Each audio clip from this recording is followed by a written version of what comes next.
నమస్కారం. ఈటీవీ తీర్థయాత్ర కార్యక్రమానికి స్వాగతం. ప్రతి జీవిలోనూ దైవాన్ని చూసే అపార కరుణామయుడు, దయామయుడు సాయి భగవానుడు. శత్రువులను, స్నేహితులను సమభావంతోనే చూసేవారు. నిరభిమానం, సమత్వం బాబావారికి శ్రద్ధ, సబూరి వంటివి. గురు పరంపరకే గురువు అనదగ్గ దత్తాత్రేయుని అంశనే పొందిన సద్గురు సాయినాథునికి ఉన్న అనేక ఆలయాలలో రంగారెడ్డి జిల్లాలోని హయత్ నగర్ సాయి మందిరం అపురూపమైనది. నేటి తీర్థయాత్రలో ఈ మందిర విశేషాలను తెలుసుకుందాం. బాబా లోకబాంధవుడు, వసుదైక కుటుంబం నా అభిమతం అన్న విశ్వాంబరధరం. శరీరధారిగా కనబడే సాయి నిజానికి నిశ్శరీరుడు, మానవదేహం ధరించిన మానవతామూర్తి. ఆ అమృతమూర్తి ఎక్కడ కొలువుదీరినా ఆయన మూర్తి శిలామూర్తి అయినా ఆ విగ్రహ దృష్టి సజీవ కరుణను వర్షిస్తూ ఉంటుంది. పాలరాతి మూర్తిగా అతిపెద్ద విగ్రహ రూపాన కొలువుదీరి కేవలం హయత్ నగర్ వాసులకే కాదు, మహానగరం అంతటికీ సాయి అనుగ్రహమూర్తిగా చిద్విలాసుడై ఉంటాడు. మంగళం గురుదేవాయ మహనీయ గుణాత్మనే సర్వలోక శరణ్యాయ సాయిరామాయ మంగళం. యోగిరాజైన సాయిబాబా భక్తుల మనోభావాలకు అనుగుణంగా దర్శనీయమవుతాడు. కొందరు సాయిని సాయి భగవాన్ అంటే, మరికొందరు సాయీశ్వర అంటారు. ఇంకొందరు సాయిరామ్ అని ఎలుగెత్తి స్మరించుకుంటారు. సాయిలో ఈశ్వరుణ్ణి కొందరు భక్తులు దర్శించుకుంటే, సాయిలో రాముణ్ణి చూసుకోవటం ఇంకొందరు భక్తులకు ఇష్టం. అదే సమయంలో సాయి సర్వమతాల వారికి, సకల జనులకు సర్వామోద యోగి పుంగవుడుగా, విశ్వమానవునిగా, మనుష్యరూప మహిమాన్వితుడిగా విఖ్యాతి చెందాడు.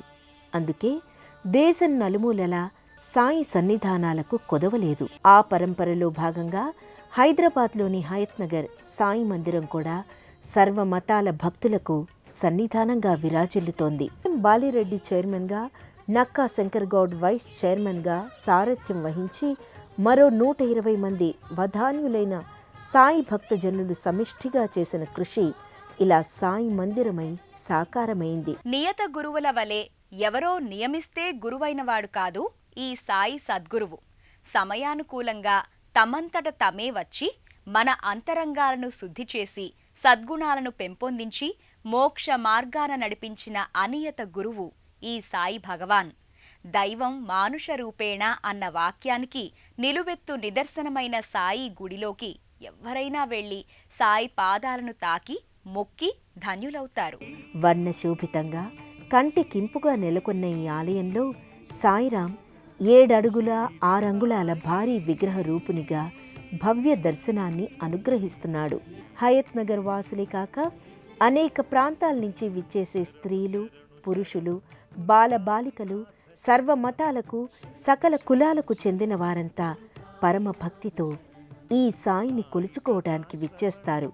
ఆబాల గోపాలము ఈ హయత్ నగర్ షిర్డీ సాయి సంస్థానంలో నిండిపోయారా అన్నంత కళకళలాడుతూ ఉంటుంది మందిరం. స్తంభాలు, ప్రాకారాలు, పైకప్పులు వర్ణరంజితమై కనులకు ఇంపుగా ఎందరినో ఆకర్షిస్తున్నాయి.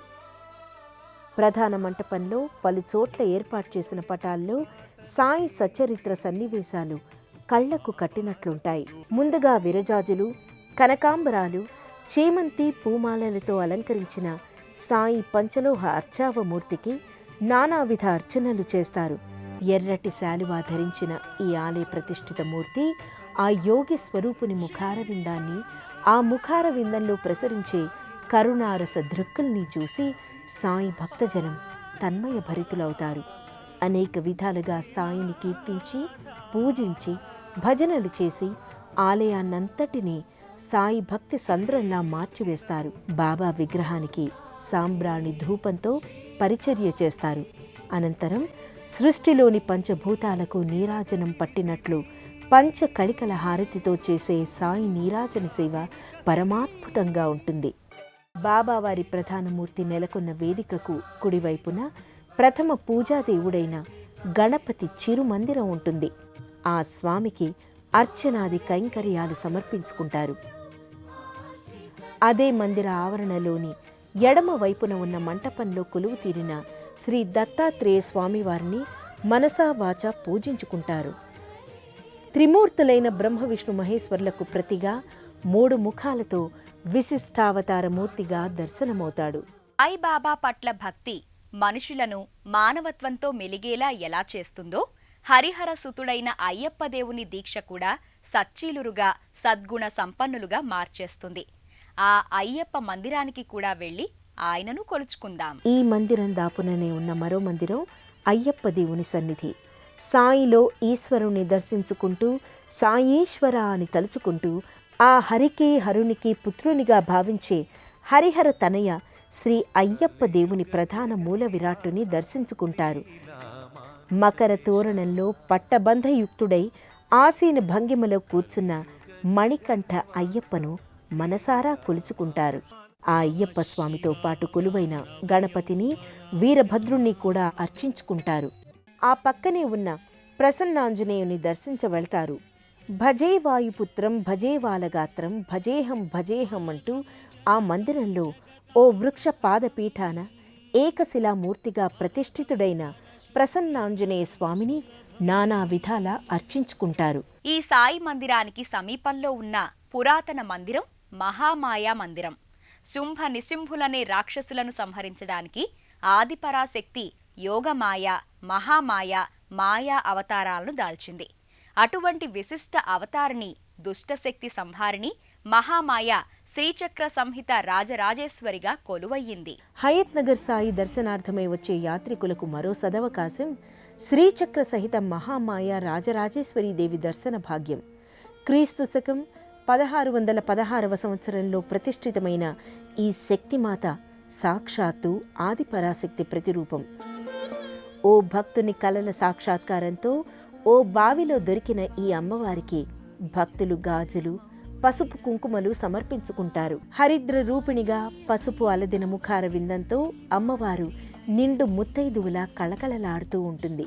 దసరా వంటి ఉత్సవాలు, శ్రావణ మాస పూజలు ఈ ఆలయంలో వైభవపూరితంగా నిర్వహించి అమ్మ కృపకు పాత్రులవుతారు. అమ్మవారితో పాటుగా రుద్రాక్ష మాలాలంకృత పరమేశుని లింగం కూడా పూజలందుకుంటూ ఉంటుంది. ఇన్ని ఆలయాల దర్శన భాగ్యాన్ని వరంలా ఒసంగే ఈ సాయి మందిరం హైదరాబాద్ విజయవాడ జాతీయ రహదారిలో హయత్ నగర్లో ఉంది. బాబా కాలిడిన పవిత్ర పుణ్యభూమి షిరిడీ పునీతమైనట్లే సాయి ఎక్కడ ఏ ఆలయాన విగ్రహరూపుడై కొలువైనా ఆ ప్రాంతం కూడా పరమ పునీతమవుతోంది. ఆ ఆలయ సందర్శనం వల్ల భక్తుల ఆకాంక్షలు ఈడేరుతున్నాయి.